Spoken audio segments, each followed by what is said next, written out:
Right, so with that, I would like to thank you for taking our time and speaking to us on the broadcast. Now, viewers, amid all the destruction and deaths caused by the earthquake in Venezuela, some heartwarming rescues have taken place. Let's take a look.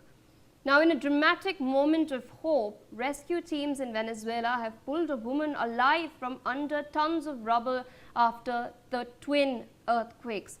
Crowds can be seen cheering as she emerges, visibly emotional and thanking her rescuers while being carefully extracted. One rescuer is heard reassuring her to stay calm.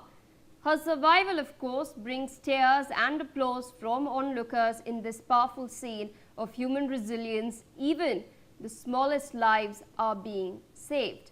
Rescue teams in Venezuela are meanwhile also pulling out dogs and puppies from the rubble, offering moments of compassion amid the chaos. Firefighters and volunteers are carefully extracting the animals, highlighting that every life matters in this disaster. These small victories provide much needed hope in the midst of widespread destruction. Rescue operations in La Guera continue overnight with success. Teams have now pulled multiple family members alive from collapsed structures. This particular video that you can see on your screen shows the careful, determined effort to free the people who were trapped from the debris, with rescuers working methodically. These extractions offer renewed optimism as such efforts press on through the night. And rescuers have also freed a man alive from the rubble in La Guera or Caracas. The footage captures tense moments as teams work to extract him safely from the collapsed building, with crowds gathered in anticipation. His rescue adds to the growing list of survivors found hours after the quake. Risking everything, Venezuelan National Police officers have carefully rescued a woman trapped in a tight gap amid the rubble. This particular video that you can see on your screen shows rescuers maneuvering in precarious conditions to pull her to safety. Demonstrating bravery and determination, their efforts are now being met with relief as another life has been saved in this ongoing emergency. Meanwhile, a young child has been pulled alive from the ruins as well. In an emotional scene, desperate family members have searched and called out, and then the little one has emerged on its own, crawling from the debris.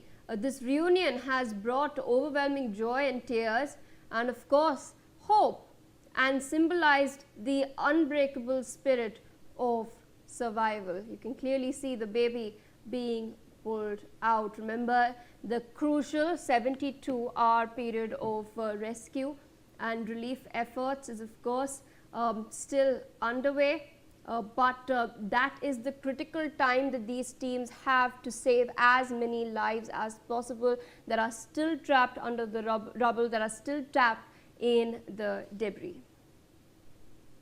With us on the broadcast is Naveen Bhatnagar, former DIG of the NDRF. So thank you so much for taking our time and speaking to us on the broadcast. As I mentioned earlier, there's of course a very critical period, the 72-hour window as it is known as, in which maximum amount of lives can be saved, and that's the time that these teams which are already deployed on the ground are pressured to sort of operate within so as to ensure that maximum number of people can be rescued.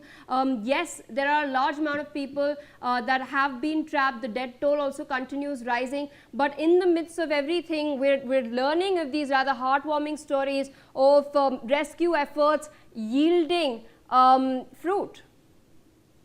Yeah, so there is a devastating situation in that particular area, and a crisis for Venezuela.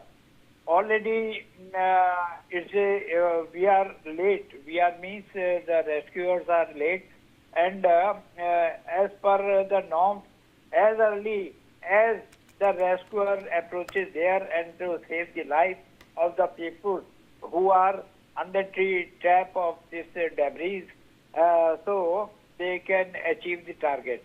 So anyhow, good news are coming in time and again.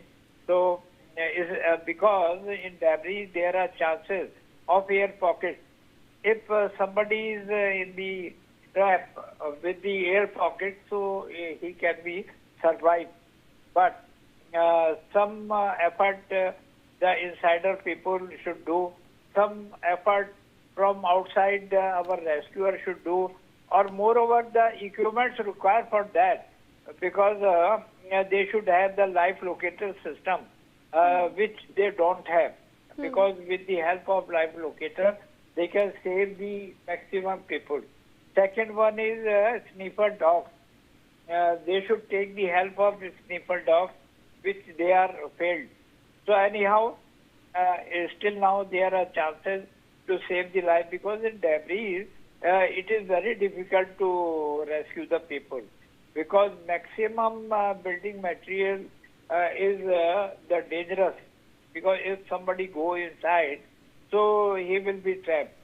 So very carefully, a man should enter in that particular area. So anyhow, we should hope for the best, and the rescuers are doing well. They.